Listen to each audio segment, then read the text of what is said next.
Hello, good morning. As we all know, after the banquet till the midnight, it is very difficult to have any more audience.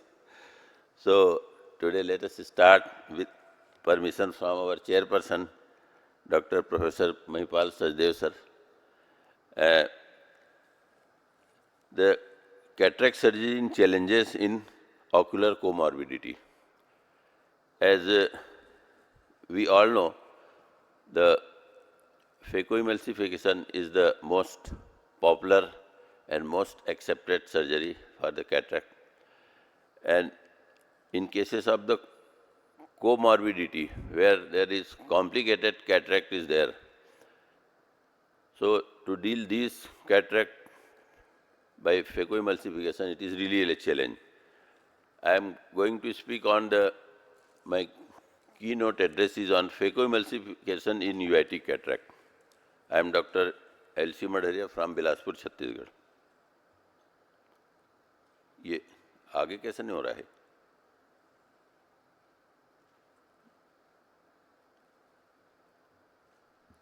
AV team, please help him. ये आगे नहीं हो रहा है यार.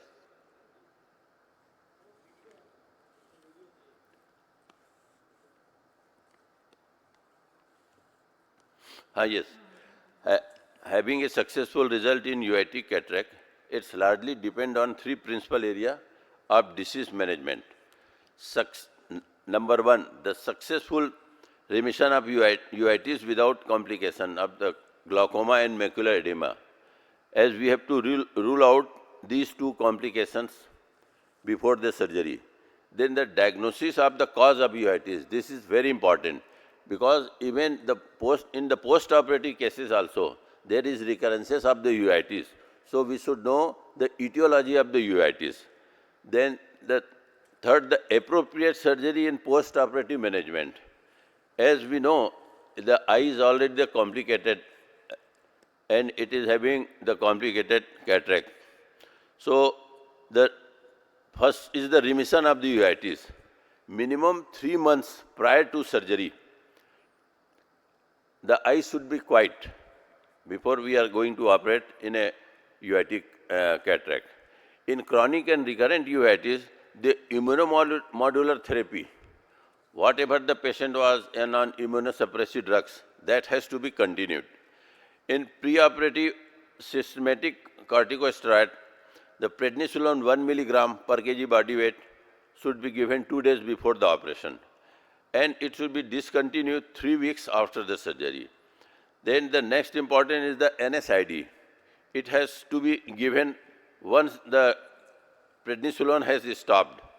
Then the prednisolone 1% should be also given preoperatively. Then the next important is the risk and the indication of IOL implantation. One should always implant the hydrophobic acrylic IOL. This is the best. Then the second important thing, the implantation of the IOL should be in the bag. Some patients develop germ cell deposit in the IOL. In those cases, we require the YAG laser. In some patients develop inflammatory membrane and the eye is not tolerating. Then we are supposed to remove the IOL, otherwise the recurrent uveitis will occur and the eye may land in trouble. Very important in case of the juvenile idiopathic arthritis with uveitis. In such cases, usually this IOL is not well tolerated. So we have to explain the patient preoperatively and we should left aphakia. Yes, because of the synechiae, the pupil expander is essential, almost essential. If there is zonular abnormality, then we have to use the capsular tension ring. And another very important is the protection of the corneal endothelium. We should always use the high molecular viscoelastics. And another most important is the good phacoemulsification in the bag should be done. In case of children, we have to do the posterior capsulotomy and anterior vitrectomy should always be done. If it is not done, then there are chances of developing the cyclitic membrane, and if the cyclitic membrane has developed, then that will cause a profound hypotony. Then post-operative care, this is very important. As usual, we give the antibiotics, topical antibiotics, moxifloxacillin for 5 days. Then the systemic corticosteroid in short tapering dose, prednisolone 1% has to be given to 6 to 8 weeks. And the immunomodular therapy is continued at the same level. And very important is the long-term follow-up and periodic checkup. As in case of the normal phaco, what we do, in special advice has to be given to the patient. One has to explain the patient, this is not a normal cataract surgery, because after normal cataract surgery, we forget, after 1.5 months, the patient is 100% okay. So we forget the patient forget the surgeons. But in case of the UIT cataract, the constant regular follow-up is very, very important, that one has to explain the patient. Anytime if inflammation is taking place, then you have to immediately report to the surgeon. One of my patients, I operated a lady for that complicated UITs. She was well. After 1 year, she complained, sir, I can't see anything. So I call her immediately. So I found it was full of hypopion. That means the UITs has again recurred. So this is very important thing to warn the patient. Anytime if any inflammation is occurring, you should immediately report to save the eye. So this is very important thing. So the regular follow-up and the special precaution to the patient, sorry, sorry, that is necessary, so we can have a very good vision post-operatively. Then this is a short video. As we can see, this is a myotic pupil and synechia we can see. And while giving the incision, we should take little precaution because AC is shallow. And once the incision 2.25 incision is over, then we can have that side port. There is no financial interest. There are challenges in the UIT cataract. The eye should be quite, as we have discussed 3 months before the surgery, and the posterior synechia is there. So after first we are staining. Once we have stained the anterior capsule, then we are doing we have put the high molecular viscoelastics, and this is the synecholysis we are doing with the help. Synecholysis, even that the pupil is not dilated, we can see, then we have to definitely use. This is a AIOS silicon made flexible pupil expander, and here it is manufactured by local our Indian company, and it has low learning curve. It inserts with the 2.25 incision, and once it is inserted inside, then it is lodged in the edge of the pupil. So it has got 4 holes. With the help of this, we can easily dilate the pupil. And once the pupil is expanded by this silicon expander, then rest of the thing is very easy. As we can see, rhexis, we should always do the rhexis more than 5.5. A good wider rhexis is required, because later on fibrosis may cause the problem. Then once the hydro procedure is completed, then rest of the thing is the loose cortex we have removed. And after trenching, we can divide the nucleus. Then with the stop and chop technique, we can emulsify. Then the procedure is very easy. The rest of the thing is same. We are implanting the hydrophobic acrylic lens, and once we are again filling the anterior chamber with the viscoelastics. This is the hydrophobic foldable we are implanting. And once it is implanted, then the next important thing is the removal of the pupil expander. It is very easy. Just we have to pull through the small hole which is already there in the expander. You just simply pull it, it will come out. So this is the beauty of this iris expander. Then post-operative treatment, short course of the systemic steroid, and the take-home message is the UIT cataract should be done, phaco should be done 3 months once the eye is quiet, high molecular viscoelastic, good pupil expander, capsular axis should be more than 5.5, hydrophobic IOL should be used, post-operative systemic steroid should be used, topical steroid drops for longer time, and we should monitor the IOP post-operatively because the long term may cause the secondary glaucoma. So if we are taking all these things in mind, definitely the UIT cataract, the result will be very, very good.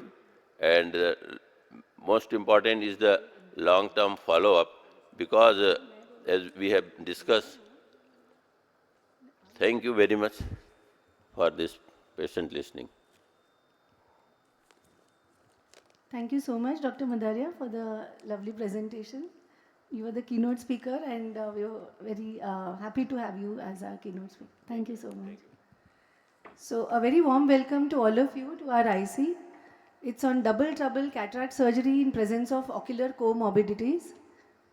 Today, even as we aspire to give a vision of 6/6 and 6 to all our post-cataract surgery patients, many times we are faced with challenges like glaucoma or a post-vitrectomy eye, or presence of corneal disorders, post-refractive surgery eyes, or in presence of corneal disorders. So in all these patients, we have multiple challenges which we need to overcome so that we can give the best visual outcomes to these patients.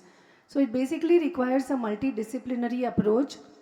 And let us see today in our course how in each of these situations, how we can face those challenges and overcome them. So I'd like to thank all our star speakers for being here. Dr. Mahipal Sachdev sir, Dr. Suhas Haldipurkar sir, Dr. Rohit Om Prakash sir, and Dr. Gaurav Luthra, who would be just joining us. So we'll begin with the first talk.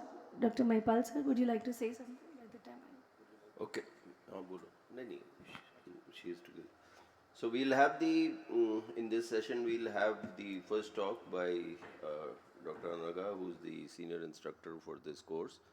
And she'll be talking about post-refractive surgery. As you all know that cataract surgery possibly is the maximum number of surgeries that are being done, followed by refractive surgery. Injections are obviously gaining ground. So there are going to be more and more patients who have had refractive surgery, right from radial keratotomy to LASIK, hyperopic, myopic LASIK. So how do we do cataract surgery in post-refractive surgery cases? The famous star had to go and get an explant done because he was a post-refractive surgery case and an IOL, whatever. So let's see how we can avoid that situation and how we can give the best results to patients who have had refractive surgery earlier for cataract surgery. Dr. Anaga. Thank you so much, sir. So, like sir said, we have a whole lot of kinds of surgeries that we do as a refractive surgery spectrum, and all these patients are very demanding. They have an intolerance for diminished vision, and decision making in these cases can be tricky.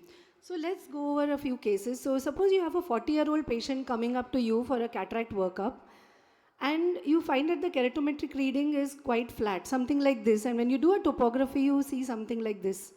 But what if the topography was this? So the difference that you see here is the central flattened area, which means that the patient has undergone a myopic LASIK earlier, refractive procedure. So the difference is that if you see the image simulation, the contrast sensitivity would be less. There would be higher corneal order aberrations, higher positive spherical aberration in this patient, and the image quality would be poor in the post-operative period. Now, in a very high volume OPD setting, it is very easy to miss edge of the LASIK flap. Like for example, in this case, can you identify where the edge of the flap is? And this patient has undergone a LASIK surgery. So unless the patient actually tells you or you ask specifically for the history, you can easily miss it. And the challenges are having a refractive surprise in the post-operative period. Now, eye trace here would actually help us to give what are the internal aberrations versus the aberrations from the cornea, especially if you have had a decentered ablation, which can give rise to something like coma. And the DLI index, which would help us to decide at what point of time the patient should ideally end up having surgery. So it's, you can get a hyperopia after myopic surgery or a myopic surprise after a hyperopic LASIK surgery. So what are the fallacies of the keratometer? Basically, here you are overestimating the keratometric reading from the paracentral area. So that means you are ignoring the flatter central region and underestimating the IOL power required, resulting in a hyperopic outcome. So there is a difference between post-RK and post-LASIK. So in post-RK, it's basically both the anterior and the posterior curvatures that are affected, and there is a small central zone. Whereas in LASIK, it's basically the anterior part which is flattened. So there is a difference in the back to front ratio, which basically causes the refractive surprise. So in post-RK patients, we are also aware about the diurnal fluctuation. So you need to take at least 2 or 3 repeated readings on virgin corneas, because there could be corneal edema and there could be changes in the keratometric reading. And usually there is a transient hyperopic shift in the early post-operative period, and a long-term hyperopic drift is also known, and that is why it's better to target myopia in these patients. Now we have advances in the IOL power calculation. So you have the ASCRS online calculators, the Barrett True K with the total K, or the Haigis L for the post-LASIK or intraoperative aberrometry. So this was a patient, a 50-year-old, having multiple cuts, and one of the flattest case that I've seen, almost 27 diopters, as you can see here. So on the ASCRS online calculator, the advantages, it is a combination of various, it is a combination of various IOL formulae, so that you can get the most accurate, and you have the average, minimum and the maximum IOL formula, and we usually take the maximum, or you can even target a 1 diopter or 1.5 diopter myopia as the case demands. Now, unless you are really alert, your technician or the optometrist who is doing the biometry can also make a mistake. For example, if you have selected untreated or not a post refractive surgery procedure module, or you have taken the wrong IOL formula, like here the SRKT in this patient, the diopter was 23, whereas actually a 28 was used.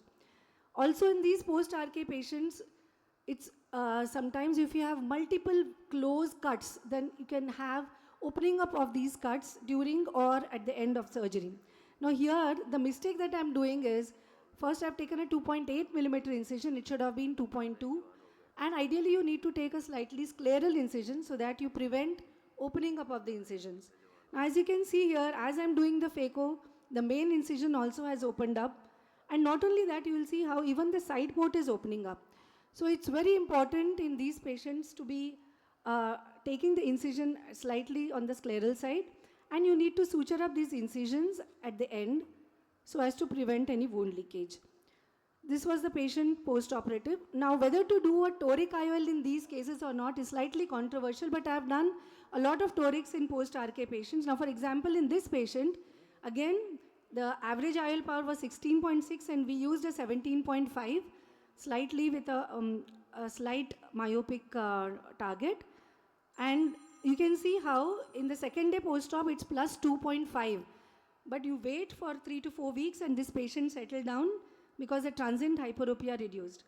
Post-myopic LASIK, basically it's the IOL power calculation that's most important. So here again, we have used the ACRS online calculator and maximum was 12, we used a 12.5. You can see here, if you use an untreated mode, then it gives you a plus 9 diopters. So you would have probably been left with a 3 diopter hyperopia. If you have used the Barrett suite, it gives you a 12.5, and the Haigis L also 12.5. So you can use multiple formulae or even the Hill RBF so that you correlate with multiple formulae to get the exact IOL power. This patient did extremely well, 6, and 6. So you can use the advanced monofocals in these patients, but use of trifocals is usually very tricky. And even we remember the case of the celebrity, like Sir said, where an ADOF lens was used, so we need to be extremely careful in these patients. So this was an interesting case, one-eyed patient where RK was done and LASIK was also done subsequently. So you can see the RK cuts as well as the interface having the metallic deposits. This was the OCT of the patient. Topography was good, but you can see how the Pentacam Holiday EKR report, the graph shows a very extended keratometric high variability. Now the dilemma here was whether to use the post-RK formula or the post-LASIK formula. So the post-RK showed a 21 diopters, whereas the post-LASIK showed 23 and Haig's L was 27. So even with multiple readings, we got an average of the post-LASIK as around 24 with a maximum of 25, and RK was 21. So finally we went ahead with the 25. The patient also wanted flax procedure, so we went ahead with the flax. So the surgery itself was quite uneventful. So here with the flax, we just lift the, and here we took a slightly scleral incision. There was a free-floating capsulotomy, and the patient did extremely well. Fortunately, had just a minus 0.5 spherical, and he was extremely happy. Now, in the last case is a post-phakic IOL patient who came to me around 6 years or 7 years later. She was a very high myope with a IPCL from the care group, and she had a nuclear cataract. So it was not basically an immediate phakic IOL induced, but probably these patients also develop nuclear sclerosis over the years. Important to note in these patients are the optical biometry would give you readings without any changes. You don't need to make any changes because it's an optically clear medium. So here we have used a 1 diopter lens. So again in this patient, we had a flax procedure. Now this was a IPCL from the care group.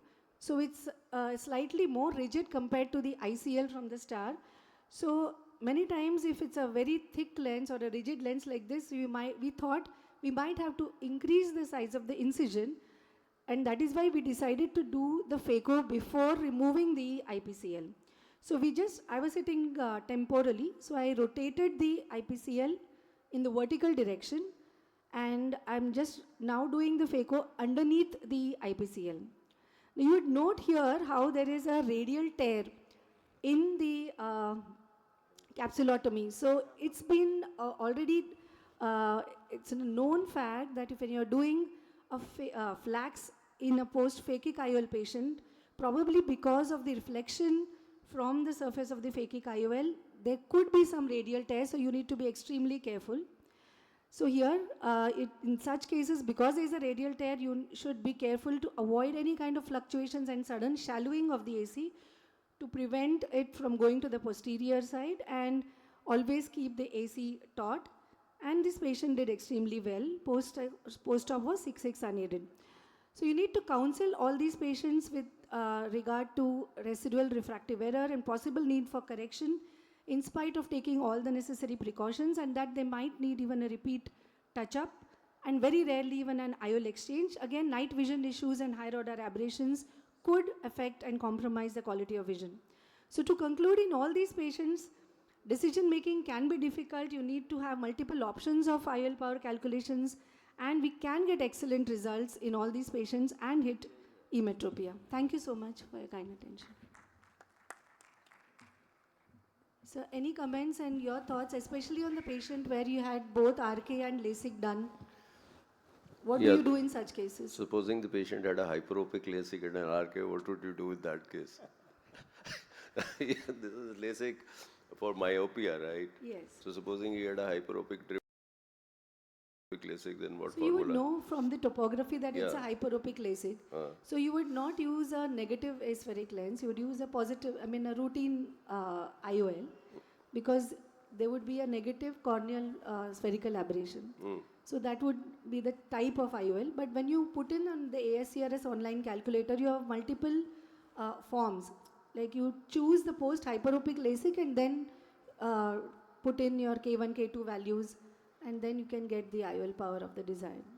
So broadly, whenever you're looking at a refractive surgery that has been done for myopia, specifically RK, you never hit, you do the TrueNet and you do that, but I always overcorrect a little bit more, and depending on the number of incisions or how flat the cornea is, that overcorrection from my side could go up to an addition of 1 in the power to about 3.5 in the power. But one thing I always tell the patient, I take it on the consent form, that residual refractive error can be the thing that will be left. I am not very aggressive in putting toric lenses, but in the few cases that I have put toric lenses, the results have been reasonably good. The only problem with the post RKI is that there is fluctuation in the power, that means during the day and the night. So that is one, and there's, I don't know whether you have any experience, but a couple of cases of post-RK who had huge diurnal fluctuations, and obviously that's the power fluctuation also. I have done few cases of cross-linking and corneal cross-linking basically beforehand, so that toughens the cornea. Yeah.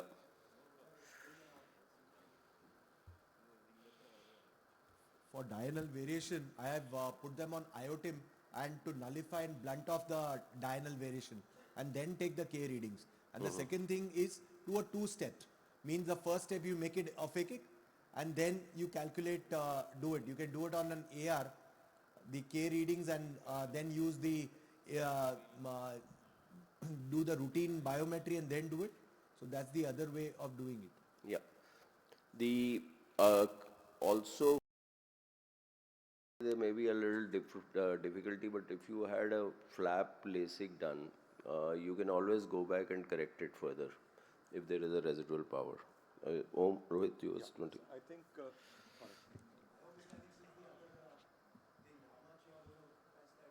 Yeah. I think the choice of IOL is also very important, and we are yet to get the LAL lenses. That would be a game changer, where we would be able to titrate after some time. And then if we find that the aberrations are more, then small optic intraocular lenses can also be tried. But those are also, something which need to be explored. Dr. Amar Agarwal advocates pinhole pupilloplasty in those patients who have, Highly aberrated corneas. Yeah, absolutely. Then the formula which needs to be seen is, we usually go in for the Barrett with the true K and TK. Total. That gives a much better this thing. Yeah. Thank you, sir. So we'd like to now invite Dr. Haldipurkar, sir. He's a pioneer in phaco surgery and a teacher to most of us, a great mentor and a brilliant surgeon. He's always at the helm of teaching as well as mentoring a lot of us in phacoemulsification. He'll be speaking to us on post-traumatic cataract surgeries.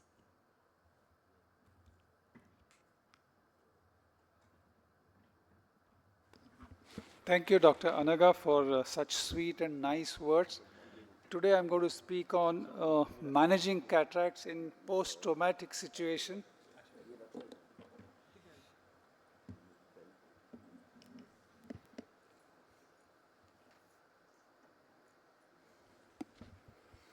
See, the trauma, when it occurs, you really do not know the extent of it. And post-traumatic, when a cataract presents, it can present in any which way. It could be as simple as, a pupil which refuses to constrict, to, of course, corneal aberrations, corneal lacerations, leading on to, zonular ruptures or capsular tears. So what I'll do is basically, the list can be endless. So I'll only focus on a couple of cases which I just saw recently. And this is a very interesting case.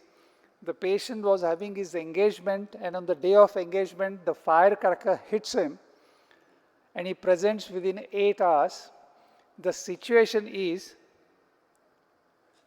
he has got, luckily, no corneal tear, there's a zonular rupture, there's vitreous in the AC, there's a posterior capsular tear from one end to another end, and a severe traumatic mydriasis.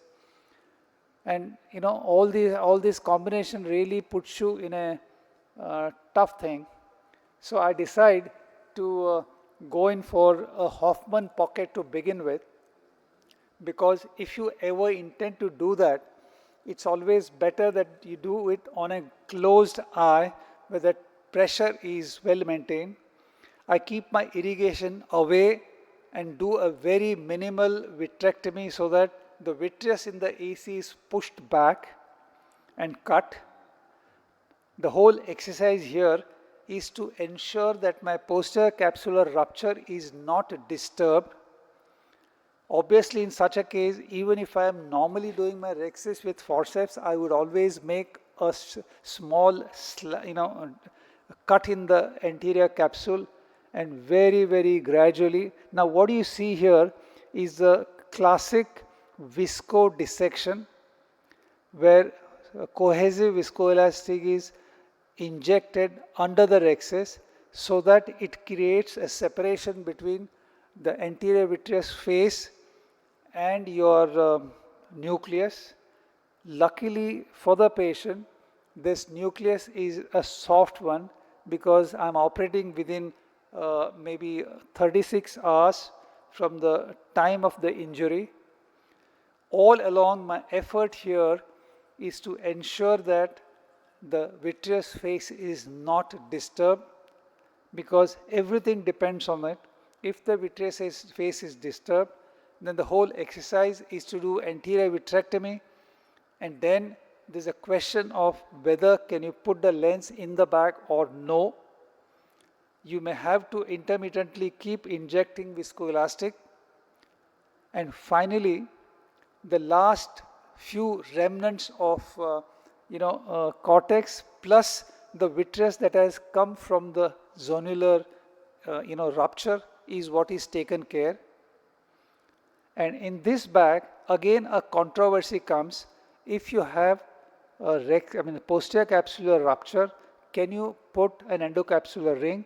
But yes, of course, you can put with a safety suture. And at the point where the leading tip starts going below the posterior capsule, you always have the suture to pull it out. But in this case, it behaves well, and the endocapsular ring with the two ends are within the bag on the right side of the capsular bag. So that means I have crossed across. So that means the capsular bag is very nicely stretched on all sides. And now is the time for me to use a segment. And the Hoffman pocket is created at the maximum zonular weakness. Here I am using the modified Gupta segment. The advantage of this is that it is tinier and it sits well in the bag. It is done by first bringing in the 9-0 needle from outside through the Hoffman pocket and taken it out through a 36 number. Once the segment is in place, the two sutures are pulled out of the Hoffman's pocket. Before I inject the lens, I suture the bag. When you suture the bag, ensure that your suturing is not very tight, because you don't really need it to be tight. And the biggest advantage of Hoffman pocket here is that those suture ends nicely go under, and next day you can't even see the suture. The next challenge here is to decide whether you want to put a 3-piece or a single piece. And with vitreous face not disturbed, single piece can go in. The trick is to get it in the sulcus and gradually nudge the haptics within. And once the haptics are placed, the next job is to clean up the viscoelastic, inject pilocarpine, then re-inject cohesive viscoelastic, because you also need to take care of the mydriasis part, which you can that's a small job here. After having done several pupilloplasties by most of us, the last bit of finishing touch in terms of giving a small circular pupil is indeed a good thing. And when this patient comes for a post-op 2 days later, he is unaided 6/9 part, which was a very happy thing for him and for me. And I haven't seen him after that because I was traveling abroad, but I'm sure he must be doing well, because in another 5 days time he's heading for his wedding, and he wanted to know if he can sit through that home and all that. I said, let's hope you can do it. This patient, this is my second case, and of course I'll finish with that. He came to me 7 years back with a corneal laceration, which was sutured by my corneal surgeon. There was a lot of tissue loss, and after 7 years, he comes with drop in the vision, and that drop is, if you look at the Purkinje image, it's right where he was seeing through. Naturally, he's taken up for surgery. And in such cases of trauma, when the rest of the zonules are healthy and strong, your cataract surgery per se doesn't really pose a problem, because rest of the zonules are taken care and there's hardly any phacodonesis. The question comes at the end because of the tissue loss, and this patient has a toric lens to be placed. Obviously, to get furthermore stretch in the area where zonules are lost, you would put an endocapsular ring, because you always want a 360-degree stretch in the bag. To begin with, I had no intentions of doing anything but to implant lens and come out. But then I realized that if you want this toric to function well, you have to pull the toric lens into the center. So obviously the least I can do is to use some segment and get the lens capsular bag as much to its normal position as possible. But in a long-standing case, when the bag is already pushed to one side, to get it to its original position sometimes is not very easy. Here I'm using the ASIA anchor. The reason I'm using ASIA anchor is that it is in one plane, and if I wish to do the iris manipulation on top of that, I want it to happen without much of interference from the central loop like in other segments. And once the segment is placed, then I try and attempt if I can get the iris mobilized, because it is very necessary that even if you are going to form a pupil, even if you are going to even do a small semblance of a pupil there, it still makes a lot of sense, because you do bring in refraction to the center of the cornea, and to whatever extent you can cut on the external glare, you try and do it. I'm just rushing it through. In these cases, whenever you have lot of tissue loss, it's technically little challenging to get the pupil to the center. But the experience has taught us that it is always worth trying it. And in the final picture, if you look at the Purkinje images and what I saw post-op, it did make a lot of sense in going through this exercise, because patient did have excellent vision. Excellent, meaning fairly decent vision. It was around 6/12. Do I have time? No. Can I take another couple of? Yeah, of course. Okay. It's okay, no? Yeah. Absolutely. See, when it comes to trauma, a trauma can be a trauma that happens outside, or a trauma that happens by us during the surgery. And it's also very important that we just remember that we don't cause more harm to the eye when we operate. Now here is a classic case with a surgeon went in for a surgery. The surgeon was doing small incision cataract surgery, and after the nucleus was out, the entire lower root of the iris was torn, and this patient was brought to me 2 days later, and there was an intact rhexis, but there was a lot of cortex. First, it had to be cleaned up. Now these are very, very tricky cases when the amount of iridodialysis is very extensive, and it's also challenging because at the end of the case, if you can really get that iris back in place as it was before, more than the patient, it gives you that kick. And very often after doing routine cases all along, once in a while when you get to do such cases, it gives you that surgeon's kick that you actually are looking for. The exercise here is first to clean up the capsular bag, get the lens in place, then you plan your strategy. I do a complete, I open up the adhesions from the limbus, limbal peritomy, and what I do is the shoemaker stitch, where you use a large needle through which the nino suture is threaded, and it's an attempt where you use the microforceps to hold the edge of the iris.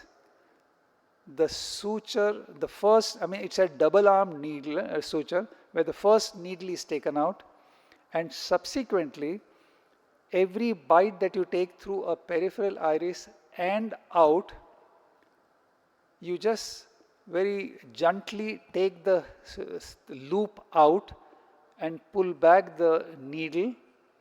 So you create several loops in the periphery. So that the loop doesn't slip, you can always put the first needle through that. Every time the needle comes out, just hang on to that loop before the needle is withdrawn back. So like that, at the end, you have 4 or 5 loops through which your first needle has passed, and finally the needle is taken out, so that you take one stitch at the end of it, after making sure that that iris is properly placed in the sulcus. Well, it's little time consuming because you don't want the suture to tear here and there. And once your pupil is really well created in the center with peripheral iris in place, you try and use bimanual to remove the viscoelastic, and also to slightly tug on the pupillary edge to create a circular pupil, and then of course the reflected conjunctiva is stitched back. So these are 3 cases I thought I would share with you. And Dr. Anaga, I would like to thank you for this invitation, but I wish you had a better timing, so at least there were people who would have watched it. But I thank all of them who are here.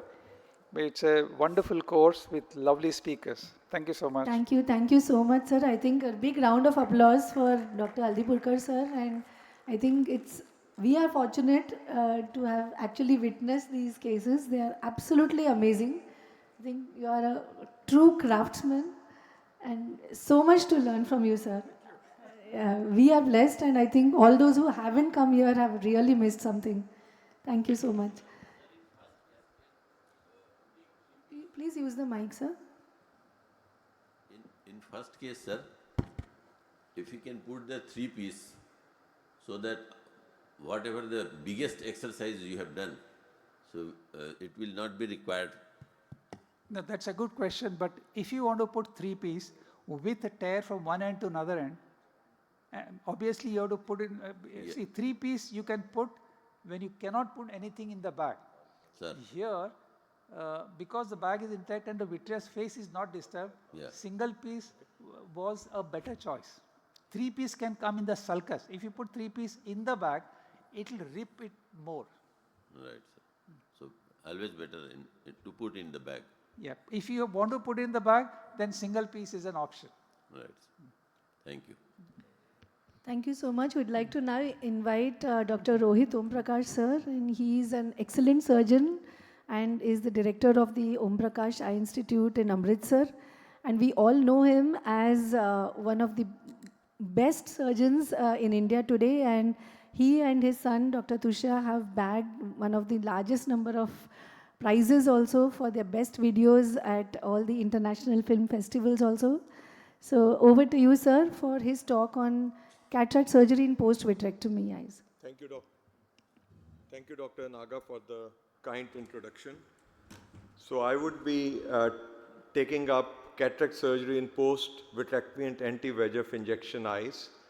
Well, the anti-VEGF injections and cataracts, we see that there is a profound increase in the incidence with a profound increase in the risk of PCR also. So preoperative workup is obligatory and mandatory. A history, an anterior segment OCT. Preoperative consent is required because at times we end up with the possibility of dropped lens material and subsequent vitrectomy. So this is an anterior segment OCT which shows that the patient has a posterior capsular defect in that patient who had got an anti-VEGF injection. Well, the question is, should we go in for an anterior approach or a posterior? Well, posterior, if you are not confident, if you don't have fluidics to your advantage, anterior is the approach which people use nowadays, and let's see how I do it. I use the IOP settings of low IOP settings as has been told by Bob Washer and Abhay Vasavra. Treat the patient as a posterior polar cataract with pre-existing defect. Use flax where you can, and if you cannot, you need not be bothered about it. Sizing of rexes is important. You should not have a large rexes by any means. Hydro procedures should be avoided whatsoever. Rotation should also not be done, and chopping techniques, as I would show, should be done. Let's see this case, what is going to, let's see what, why is the,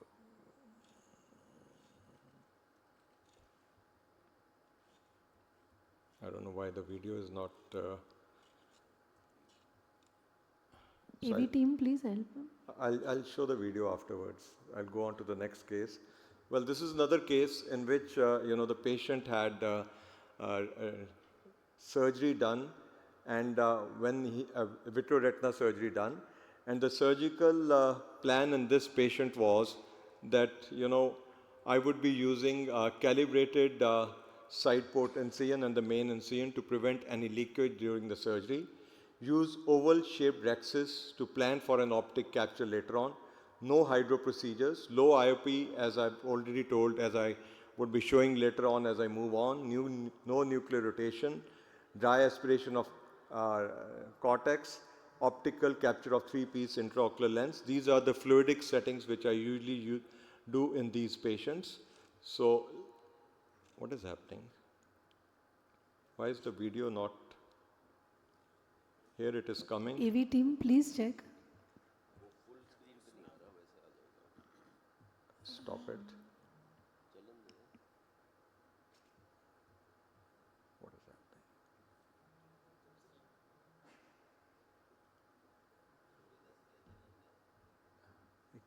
ये क्या हो गया इसको?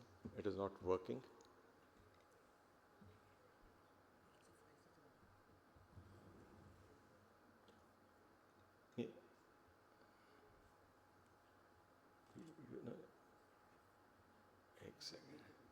एक second अब इसको मैं अगर इसमें जाता हूँ ना तब ये वीडियो चलती है कोई बात नहीं so I'll show it like this. So in this what is happening is I am using low IOP. Capsulotomy has been done with the flax. I've already done femtodelineation. So the first thing which I'm going to do is that I'm going to create a deep valley and try to separate it. The IOP settings you would see have gone down to 20, which is the physiological IOP settings. So separation, I'll separate it and will not use wide separational forces. The main idea at this point of time is to create a situation where I can totally separate these nuclear fragments, and then I would, gradually aspirate it. The inner one, because of femtodelineation, what has happened is that the outer nuclear shield would be there to protect the posterior capsule which is open in this patient. So I'm continuing with this low fluidics, as Abhay Vasavda et al. Have shown that there's a very small probability of the anterior vitreous phase being broken. With the low infusion, there is less chance of the vitreous getting hydrated. There is less posterior bulging. So I'm going very slowly in this soft cataract, and I can very well go ahead, as you would see, it's a soft one, using low fluidics in the supracapsular region also, and being cautious about it that I do not, I apply a large bit of trauma to the corneal endothelium. So this process is continuing. So the moment I'm able to do away with it in a slow motion phacoemulsification, so you will see that this is done. So now once that is done, you have to create stable chamber settings. So the stable chamber settings would be used now, and once so that there is no coming forward of the vitreous phase, anterior vitreous phase. Now the trick which I am using in this patient is that I have retracted the sleeve. So I have created 2 levels of irrigation and aspiration. Ideal should have been if one could have used a bimanual one. So the epinucleus which was left behind is now slowly and gradually being taken out. And once I've been able to achieve that, what would not have been possible with an open posterior capsule, using appropriate fluidics to my advantage. So now I'm trying to stuff it in because it is the epinucleus, for that matter, in this patient who had an anti-VEGF injection with fast growing cataract. So once that is done, now again stable chamber settings. So once that is taken care of, then it comes then a multi-piece intraocular lens will be implanted. So this is how things moved in this patient. So I'm going to do the optic capture in this patient, and at the end of the surgery, I'm going to use triamcinolone to see whether there is any vitreous in the anterior chamber or not, which to my as luck would have it, there is no vitreous in the anterior chamber. So this is another case which I would like to show, in which I think there's something wrong. So this is another one patient who had vitreoretina surgery with silicone injection. So the plan is the same as I told you earlier on. So this is, so I would go back and then I'll switch on the video. So I'm trying to do an oval rhexis in this patient, and I'm again going to consider it as a patient who has an open posterior capsule.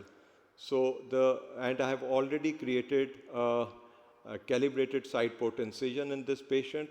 The fluidics which I'm going to use are the low fluidics, and the IOP which I'm going to use is going to be 20 separational movements. The next thing which I'm going to do is, I'm going to take out the whole nucleus, epinucleus mass, which happens to be a soft one. And the IOP settings which I'm going to use in this patient are the 20 IOP, because it's a physiological one. There is no pushing back of the nucleus fragment, and there is no chance of the anterior vitreous phase being broken, anterior hyaloid phase being broken, and the vitreous getting prolapsed into the anterior chamber. And with such not pushing behind of the nuclear fragments with such low IOP, there is a minimal chance of the nucleus being pushed back into the vitreous. So this is what the basic plan in this patient is. And I was able to move around slowly. You have to go around, and without any danger of any nuclear fragment falling behind because of the fluidics which I'm using. So I'm able to, again, stable chamber settings, which is very important because sudden collapse can break the anterior hyaloid trace.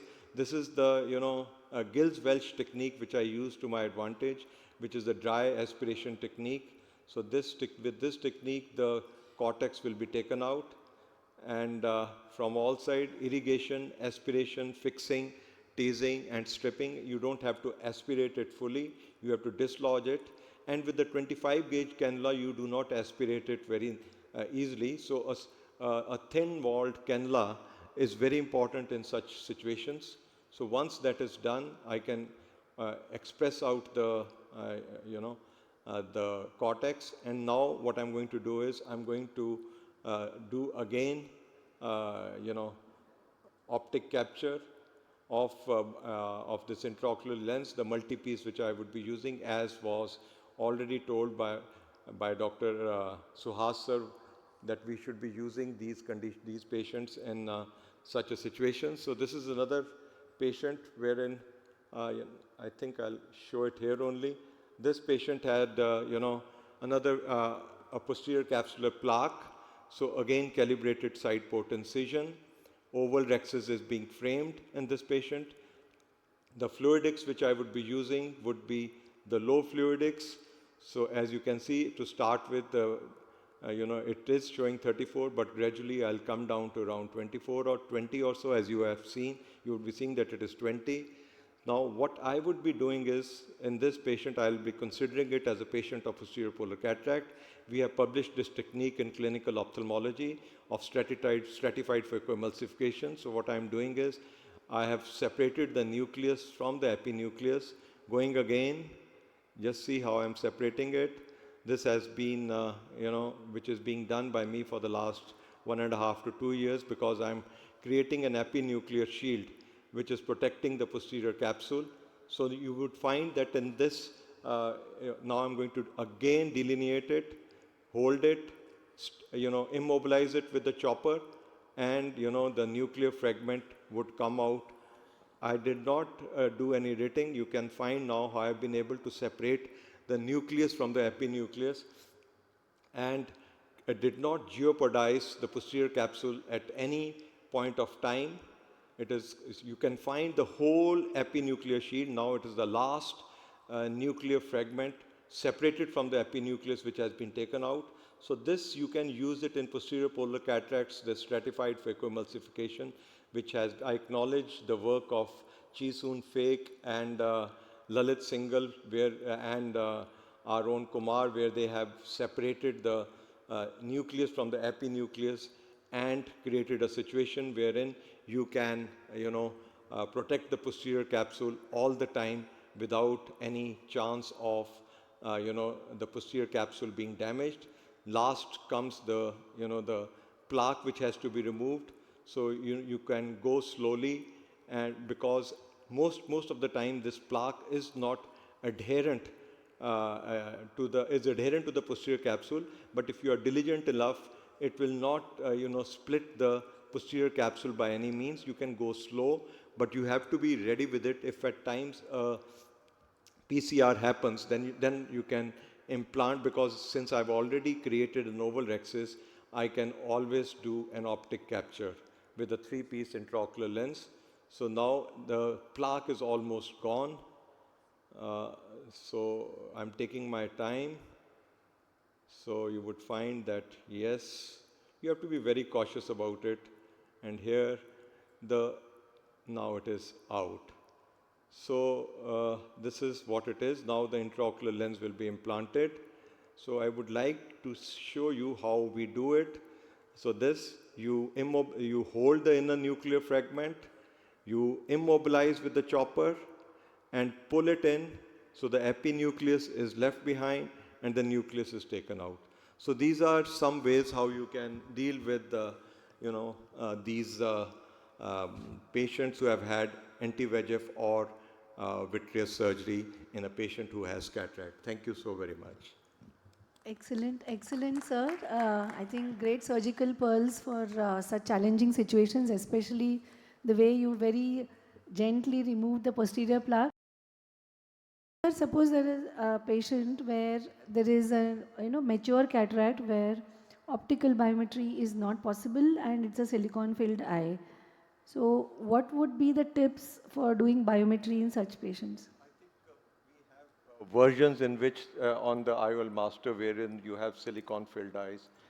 So where optical biometry is not possible. Okay. Mature cataract. Yeah. So what would you do in such cases? You have to, do the changes wherein you have to, there are two ways to it. If the silicone oil has to be removed sooner or later, then you can do the normal one and get the silicone oil removed also. So that is one way. Or with the silicone filled eyes, you have to do, what are the adjustments which you have to do, Dr. Gaurav, if you can explain? You can do the other eye. That's Yes, you can, and then of course, there are, there are several things that you can do in such eyes. One is you can do it in the sitting position. You can do the biometry because typically, it's thought that the oil bubble, if it's going to float up, you may be able to get a better measurement.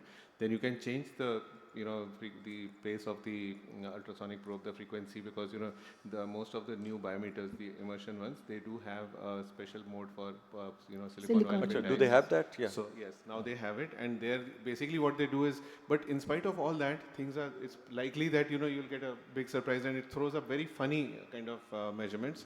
Another thing is the retina surgeon can do a B scan and give you an approximate axial length. You can do the other eye. At our center, what we do is anybody undergoing VR surgery, they undergo optical biometry before they undergo the VR surgery.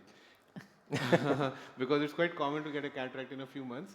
Also, while the cataract is developing, the retina surgeons nowadays, what they do is that before it becomes opaque, they tell that they'll get an optical biometry done and keep it just, probably not even charge for it. So it helps out a lot. For most of our patients, we already have a axial length measurement. Yeah. typically the patient will go to another center thinking that he's got. So I think the best idea under those circumstances is you take a history whether the earlier refractive error was the same or not, and if the patient says my refractive error was pretty much the same, then under those cases you can do the other eye. Other eye is always a good indicator. Yeah, thank you so much. So thank you so much, Dr. Rohit sir, for being a part of our course. So I'd like to now invite Professor Dr. Mahipal Sachdev sir for giving his talk.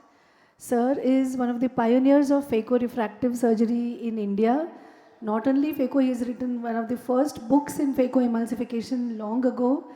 Plus, he has been the pioneer in refractive surgery, like especially now with the CLEX, especially silk.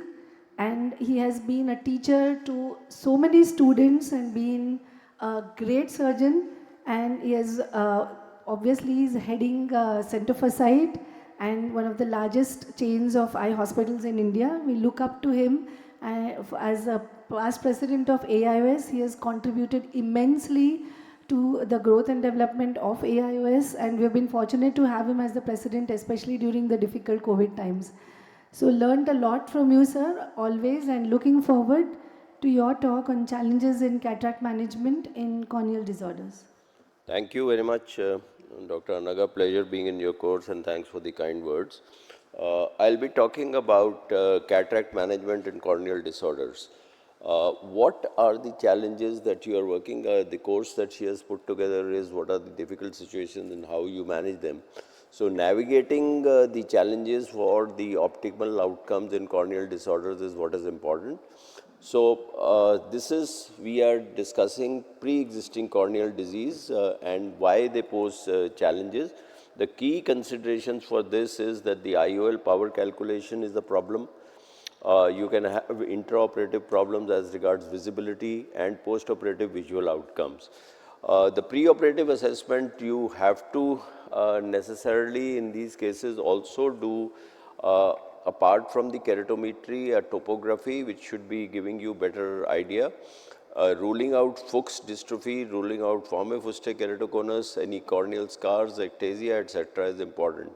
Now you have to tailor the IOL to get the best results out of this as to where you want to put the incision, what type of IOL that you have to do, whether the patient is, as was nicely described earlier by Dr. Anaga as regards patient being post-RK or post-LASIK, and the post-operative management as to how you are going to do.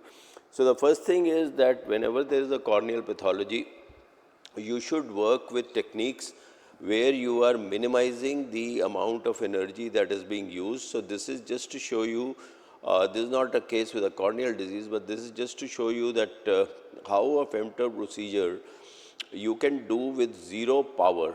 So this is just a femto procedure that is being done, and what we call is a viscodissection in these particular cases can be done, where you are able to split the nucleus into 4 parts. So you can see this is the incision that is being made, and now just watch that the capsulotomy is free floating. As you can see, that's the capsulotomy there. That's a free floating capsulotomy, you just take it out. But what I want to just show is that after decompressing, you can actually just put viscoelastic and just see with this viscoelastic only you can split the nucleus. So you can split the nucleus into 4 pieces as it is, and then just aspirate it out. So the key message that I wanted to give in the previous video was that phacoemulsification, if replaced by a femto procedure, under those circumstances you can reduce the energy that is being used, and therefore the quantum of endothelial cell loss is less. Now these are the post-RK incisions. When you are doing a femto in that particular thing, you should try to be a posterior limbar incision. We don't make an incision with the femto because it can crisscross the incision that is there from the RK. The key important thing is that you can or you should use trypan blue if you feel that the capsular axis is slightly incomplete. But the important thing is that the energy level settings that you want should be higher for capsulotomy, because the capsulotomy are having scars, the RKs are having scars, and because of these scars, the amount of energy would be more required for you to do a capsulotomy. So that is the only thing that you have to do. Prefer a blade incision and go posterior at the incision. You can rip it as you saw in this particular case. You will have to put a suture. Now, if you have post-traumatic adherent leukoma, you have to analyze whether it is cold, that means that there is no progression in it, whether that is coming to the pupillary center or not. And in this particular case, the only thing that you wish to do is to possibly put trypan blue, do a rhexis, and to try and release the synechia which are there, which is because of the adherent leukoma, so that at the end of the surgery, you can get a better round pupil. There is nothing else. This is obviously an intumescent cataract. You could do a femto, but you can see that this is a small rhexis which you are extending. A little difficulty in doing rhexis here, and then you can continue with the phaco procedure and get away with this. So there is nothing much apart from seeing that you really disregard the adherent leukoma, except for releasing the adhesion of the iris and go in with a 3-piece lens. Now, what is important here is that if case you have a bad Steven Johnson, etc., you are wanting to optimize the ocular surface, and for that you can do an amniotic membrane or a mucous membrane grafting. Once you have done that, the keratinization takes to be taken care of. This is what you can get a difference between what it was. So optimization of the surface, and also looking at the lid margin is important. Now this is, there is a huge vascularization, but the surface has to, is optimized. You can give or you have to give adequate immunosuppression at that particular time, because you don't want the vascularization to flare up. And you can go ahead and do the procedure, because there is this vascularization with some amount of nebular macular corneal opacity, but you can still get away with a phacoemulsification in these particular cases. Now what we do is that in case the corneal opacity, as you can see, is right in the center, we do what is called as a chandelier's illumination. Chandelier's illumination is a focused light which goes, hits onto the retina and comes back. So that's the chandelier's endo-illuminator. As you can see, this is the big corneal opacity. And when you work with the chandelier's endo-illuminator, you will put the microscope light off, as you saw now, and you can see that it appears as if there is no corneal opacity because the light is coming from the back side. If it is coming from the front, under those circumstances there will be dispersion of the light and you will not be able to get a good red reflex. So here you can see it is as if that corneal opacity has disappeared. You are doing the rexes. It gives actually a very good kind of a 3D effect. There's a depth that you get, the depth perception in chandelier illumination is really nice, and you can see that we are able to actually go ahead and do the entire procedure disregarding the huge corneal opacity that you can see, and you can see this is the end of the surgery. Now this is a case of a failed graft. So what you have to do is, because of the edema, you will have to debride the epithelium. You can use glycerol or any hyperosmotic agent to try to detergent the glycerol. Here again you can see a chandelier's illumination is being used, and with a chandelier's illumination and removing the epithelium, again the process of phacoemulsification or cataract removal can be made to look simpler. So you can see again the depth perception, you can see again with the chandelier's endo illuminator, and then you put the IOL and fashion the graft with the sheets glide. You can push in the DSEC and put a suture, put air, and you get good results. So this is again, this is a case of a hard cataract post PK. Pupil not dilating, so you have to be careful in this particular case to use viscoelastics, balance salts, BSS plus, chondroitin sulfate, and you can use the iris hooks. The iris hooks, you should use an iris hook at the subincisional area because that is important, because otherwise the iris keeps coming out. The idea is to have minimal trauma onto the graft. Pre-op specular microscopy is obviously indicated so that you don't have problems of having a failed graft because of the corneal edema that you have. Slow, gentle phacoemulsification that is there. You can see we are not working on very aggressive parameters, and you can go ahead and complete your phacoemulsification. But the tip specular microscopy, chondroitin sulfate, BSS plus, maybe chilled BSS plus, and having the iris retractors and the hooks to get a good outcome. So this is the excellent outcome that one can get, and the patients do well in these particular cases. So friends, these are a couple of the things that I have shown you. And to sum up, I would say that you need to identify the corneal pathology early, whether it is dystrophies, ectasia, scarring, etc. One more thing I'll wish to say, in a case of keratoconus, if you have cross-linked the cornea and the cornea is pretty stable on topography, you can go ahead and put a toric lens, and these toric lenses do pretty well. But doing a cross-linking to stabilize the cornea is something important, or if the patient is very old, even PMCD, we also do a cross-linking for the marginal degeneration. So again, that stabilizes the whole thing. You should not put a toric lens in an unstable cornea, is all that I am trying to say. If the corneal keratometry is changing and the axis is shifting, then you will do more harm than good to the patient. So to sum up, I will say identify the corneal pathology, modify the incision site, reduce the phaco energy by using either a femto or by doing a deeper phaco, that means capsular in the bag phacoemulsification, use adjuncts, use chondroitin sulfate, BSS plus, etc. And the customized approach of all these things put together would give you great predictability. Chandeliers is something that I have shown you in a couple of cases. That is something which gives good results. In a patient of Fuchs dystrophy that you have, it is entirely up to you. I normally follow an approach of doing a cataract surgery. Sometimes these corneas, despite having poor counts, behave very well. So you can always give a chance and then go ahead and do a DSEC later. That's not a problem. And if you feel that the cornea, and I normally wait for about maybe about 2 months for 2 to 3 months max for the cornea to recover.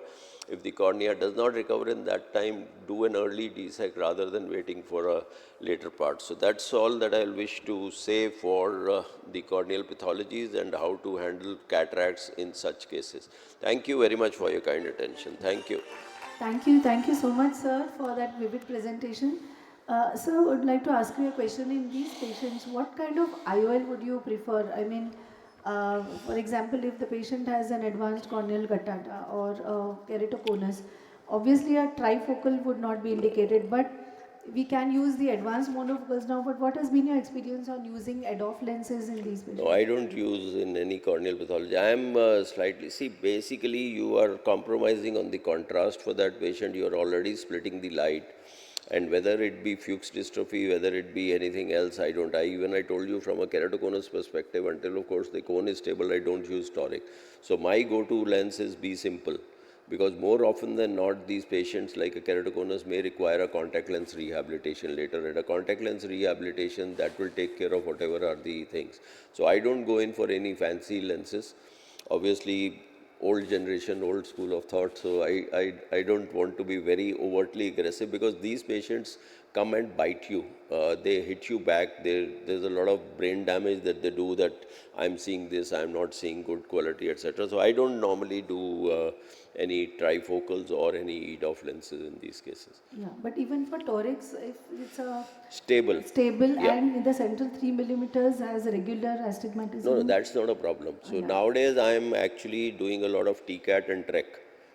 So we just bought the MRS1050. So TCAT and TREC with cross-linking, do that, stabilize, smoothen out everything, and then maybe take up the patient later. That's giving good results actually. That is something that I've been missing out for the last couple of years, but I think initial cases that we have done does lead to symmetrization, regularization of the cone, and then you go ahead and do the procedure. Thank you. Thank you so much, sir. I'd like to now invite Dr. Gaurav Luthra. He's a brilliant phaco-refractive surgeon from Drishti Eye Hospital, Dehradun, and he has always been one of the best surgeons that we have known, and very active in all the international symposia also. And we'd like to look forward to his talk on challenges in cataract surgery in presence of glaucoma. Thank you, Dr. Anaga, and very good morning to everyone. We've seen that cataract and glaucoma tend to coexist in the same age groups, because that's the same age group where most people go on to develop cataracts and glaucomas. And so history of glaucoma surgery can also result in early development and progressions of cataracts. So the two things can coexist fairly often today. And with the increasing lifespan of patients, you have to be careful that once you have both glaucoma and cataract, then you have to decide what to treat, how to treat, and when to treat. So the treatment options remain with the coexisting cataract and glaucoma, that you could just go with cataract surgery first, because you can continue the anti-glaucoma medications if the glaucoma is very well controlled. You may do the glaucoma surgery first, but that may increase the risk of cataract formation as much as 78% chance that you will get a cataract after a glaucoma surgery if you already had some. And you can go for a combined surgery. So it always remains a dilemma of what to do first, or whether to do it as a combined approach. So each glaucoma surgeon would actually have an individualized approach for each patient. So when to perform only cataract surgery? Usually in mild to moderate optic nerve head damage with well-controlled pressures on glaucoma medications. And when the field examination or the optic nerve examination is not very clear due to the high grade of cataract, you may decide to go ahead with the cataract surgery first to assess whether further surgery may be required. Or even in ocular hypertensions with early 20s of pressures, you may decide to do just a cataract surgery first. So essentially it's been seen that several of these studies have shown that there will be IOP falls following just cataract surgery, and by 2 to 3 millimeters, and this has been thought as one of the reasons that you can actually opt for cataract surgery alone or first in some of these patients that I just discussed. So in angle closure disease, of course, the EAGLE study compared the efficacy of clear lens extraction to laser PI, and it argued that the clear lens extraction was more efficacious and cost effective as a first line treatment, but that's again controversial, because in angle closure disease, pupillary block is released and improves the aqueous drainage outflow facility. And intraocular pressure reduction was possible in both pseudoexfoliation patients as well as pseudoexfoliation glaucoma patients in the Shingleton et al. Study. and only 3% of 3.7% of glaucoma patients required further laser or glaucoma surgery. So this shows that pure cataract surgery itself can also give you some benefit in managing glaucoma in a select group of patients, but a pressure drop is not always likely, and in some patients you may actually see almost no change and there may actually be a higher pressure. But if you had a starting high pressure, then usually it's a strong predictor of a significant IOP drop. Now, during cataract surgery, you may face several of these problems, including small pupils and floppy iris and subluxation. Let's see this one situation where you can see there's it's a very shallow chamber with a small PI over there. I always prefer to do a laser PI in those patients where I'm planning a cataract surgery, or maybe if you're deferring the cataract surgery for a while, a laser iridotomy of course is essential. But even in those patients where there is a very shallow chamber and possibility of pupillary blocks, sometimes doing a small laser iridotomy gives you benefit during surgery, because the surgery becomes less challenging with possibilities of iris misbehavior being much less if you have a laser iridotomy in place. So essentially you have to just remember that you're dealing with in glaucoma patients you may have zonular laxity, you may have some subluxation. In fact, any eye which has a laser iridotomy, I'll be extremely careful right from the time of doing the rexis, because many of these eyes you will notice that will have some kind of zonular weakness, and you may have even small subluxations. And the working space is much smaller, so you have to be careful that you have to protect the cornea, and the chambers are usually quite less, and there's little room for manipulation, so you have to do in the bag phacoemulsification or in the iris plane, but not bring it up superiorly. And surgery usually becomes with low IOP settings and a controlled way, so you should not be using very high settings, and you can actually get away with good cataract surgery. Some of these eyes, as I said, you have to be sure that you don't go into the equator of the bag and tug on it, because you'll cause a zonular dehiscence very, very easily. Here I'm using irrigating chopper, irrigating infusion handpiece, or the irrigating Y, basically to, it works like a third hand, because you can manipulate the iris or the IOL and yet be able to complete the surgery nicely. So again, choosing the right kind of IOL in coexisting glaucoma becomes very important, because if there are significant field defects, you may not want to use any of the multifocal lenses. I do occasionally use some of the EDOF lenses, but again, in those patients where there is no significant field defects, otherwise it's safest to go with a monofocal or a monofocal toric lens. As I said, small pupil requires management in these eyes, with several ways can be used. You can use phenocane, you can use viscomydriasis, and mechanical dilation, as I just showed. You should anticipate floppy iris syndrome in many of these eyes, so you can be better prepared for that with a proper incision. And I already mentioned about possibilities of zonular weakness, so these are the preoperative signs, which includes some phacodonesis or iridonesis, and also in the intraoperative signs where there is trampolining and during capsular rexis, and some of these other signs which I mentioned on the right side. Intraoperatively, you have to be sure that you are not taking the IOP very high, and there should not be significant fluctuations, and a careful surgery with minimal iris manipulation. No ACIOLs definitely, and I think most of us don't use them anyway. And at the end of surgery, a good viscoelastic removal, and something maybe also to keep the IOP under check. Sometimes we give these patients a Diamox at the end of surgery and also for the next morning, and we may start anti-glaucoma medication same day of surgery in the evening. Low IOP phacoemulsification becomes very, very useful in these eyes, because theoretically, it causes less damage to the optic nerve head, but also less fluctuations during surgery. So let's see, this is a patient who has a superior bleb, and here you have to be careful. I like to do obviously a topical clear corneal phaco.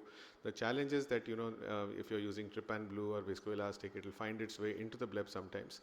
Also at the end of surgery, sometimes, you will find that when you're trying to tighten the chamber, you will have fluid, the bleb may swell up.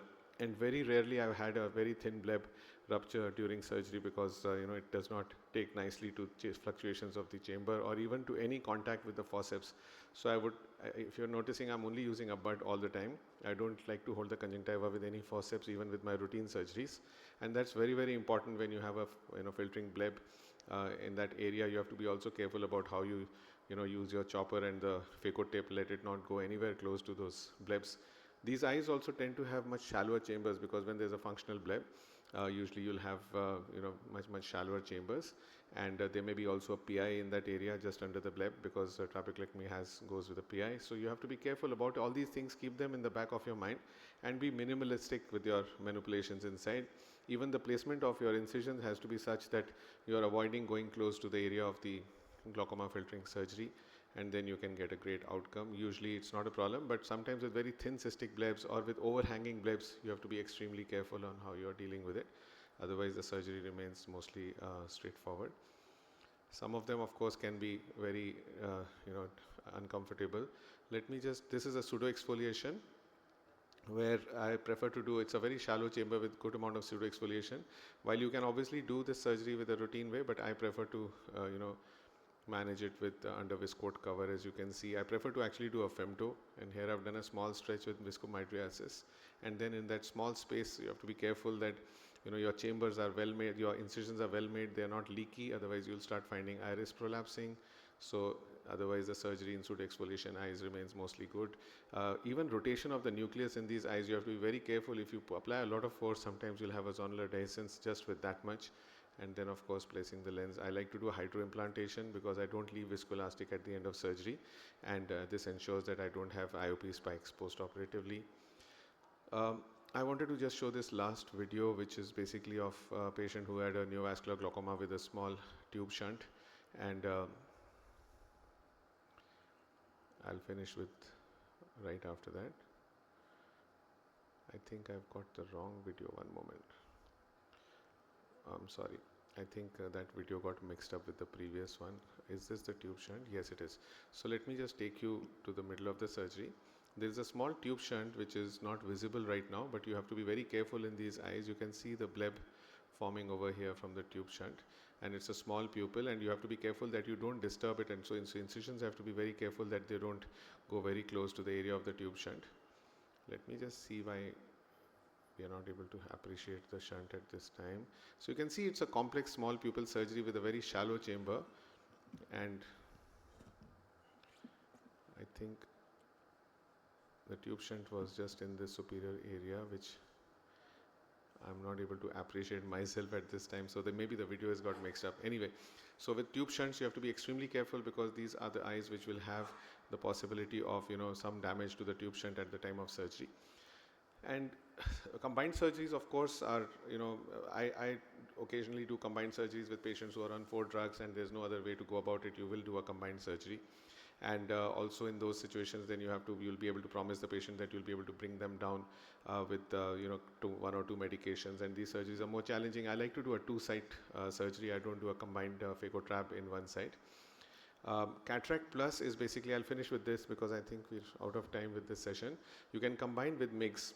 And there are various ways of doing the MIGS procedures intraoperatively during the same cataract surgery. The advantage is that you can combine the 2 procedures and the MIGS procedures or the KDB procedures. So these are the various procedures which are possible. The KDB can be done. You can do a GAT, you can do a TRAB, you can do a trabectome.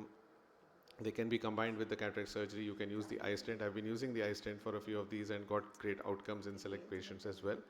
And with that, I would like to thank you because I think we are running out of time. Anaga, I'll be happy to answer any questions. Yeah. Thank you so much, Dr. Gaurav, for that lucid presentation. Excellent pearls.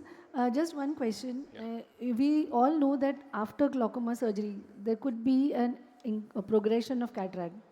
So if the patient develops a cataract too early after the trab surgery and the bleb is functional, the IOP is well controlled, but now you are faced with a challenge that you have to undergo a cataract surgery. There have been studies which show that if you do it before 6 months after the trab has been done, there is a very high chance of bleb failure. Absolutely.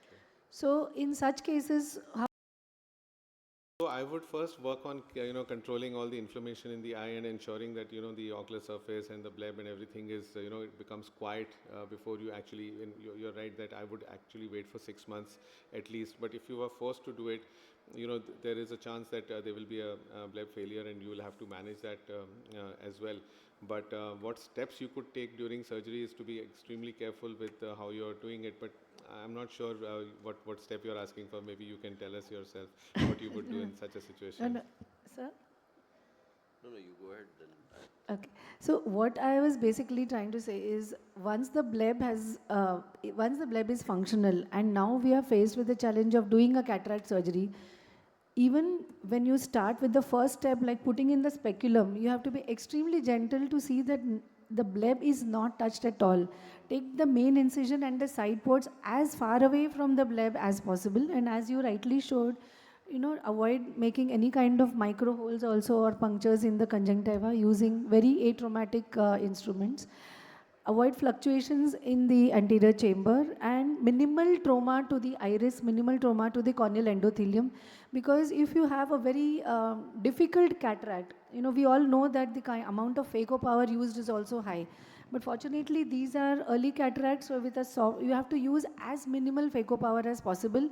Try to minimize inflammation. In the post-operative period also, you need to be a little more aggressive to control the inflammation, because if there is higher inflammation, then it probably trigger a bleb failure.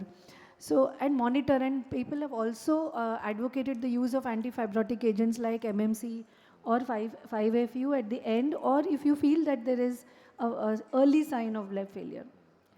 And sir, one question to you. We have seen how the new catalyst machines and all, they have the liquid optic interface, so there is not so much of actual applanation.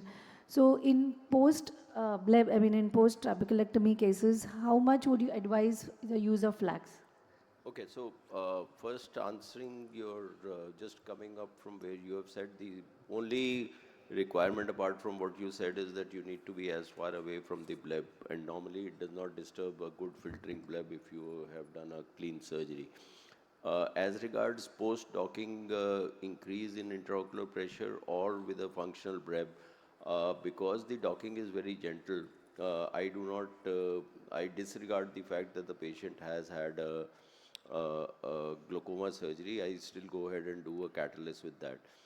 We have just completed a multivariate analysis on it. There are 4 or 5 factors by which post-docking, post-nucleotomy, etc., which increases the IOP to about 3 to 5 millimeters of mercury. And that is not at the time of docking, but after the docking has been removed, then you check. So first is the AC depth. If the patient has pre-operatively or at the time of operation, for every 1 millimeter increase in AC depth, that means if you have a bigger AC depth, the pressure rises only 1 to 2 millimeters of mercury post-docking, that means after the docking has, but with every reduction of that, the pressure can go up by 1 to 2 millimeters for every reduction of 1 millimeter. So that means that if you have a shallow AC, the chances of the pressure going up post-catalyst is higher. The second thing that is there is it depends on the number of cuts that you are having in the nucleotomy. So it's better to have only 4 cuts rather than doing the softening. If you do more softening, because there is more bubble formation and there is more the bubbles which go around and the pressure can go high. So these are the 2 important things: the amount of energy that you are using by doing the nucleotomy, as also the depth of the anterior chamber. So these are 2 important things. But as regards if there is a bleb and there is a catalyst system, I'll go ahead and do it. And Gaurav, what you said, what is important is that you do an anterion and you see the lens thickness in such cases. If the lens is thick, you do whatever you want to do, a peripheral iridotomy will not going to help. So there the treatment, there is no confusion, you need to take out the lens, period. And the patient will be very happy, all requirements for drugs would go off. And I showed a case of 5.8 millimeter lens. So if you have such a thick lens, the treatment for that is to do a clear lens extraction. But Manipal, Yeah. you said about the pressure going up. That's only intra-op, no? Or later No, on? this is what we have said is that after the patient is off the machine, we then check the pressure. Okay. That- That's that- only during that phase. No, immediately post Okay. catalyst. So it does not remain high for a long time. When you are doing it, that time it does go up to 30-40 millimeters. But even after that, there is an increase in pressure because the whole thing gets ballooned up. There is the fractionation that you have happened. So that is not significant. There has been, so that's what I'm saying. The pressure rise is about Within 3 how millimeters. much time? Because This if is there's a within long 3 gap, minutes. okay, within 3 minutes. This is basically when the patient gets up, within 3 minutes we have checked. We are sending it for publication, but the pressure rise is only about 3 millimeters. That's what I'm saying. Only momentarily when you are doing the docking. After that, the pressure rise is very limited for about 3 to 4 millimeters of mercury, nothing more than that. Dr. Gaurav, just for the information of all, if you have cataract and glaucoma both and you're going to operate, what is it that decides whether you'll go only with cataract or you'll go combined? So, if I have cataract which is with glaucoma which is very well controlled on one or two drugs, today some of these patients I will offer them a mixed procedure along with the cataract surgery. In the past, when for those who are not doing mix or otherwise I would have just gone with the cataract surgery. But again, especially in shallow chamber eyes, I will usually combine. I will do it purely a cataract surgery. But if I have a patient who's got advanced field defects, 4 drugs, I will probably want to do a combined procedure for them and not go with a pure cataract surgery, because I know that this patient will benefit from decreasing the number of drugs, better IOP control, and better possibility of adding drugs later on. In case you can bring down the patient to 1 or 2 drugs, or even no drugs for some time.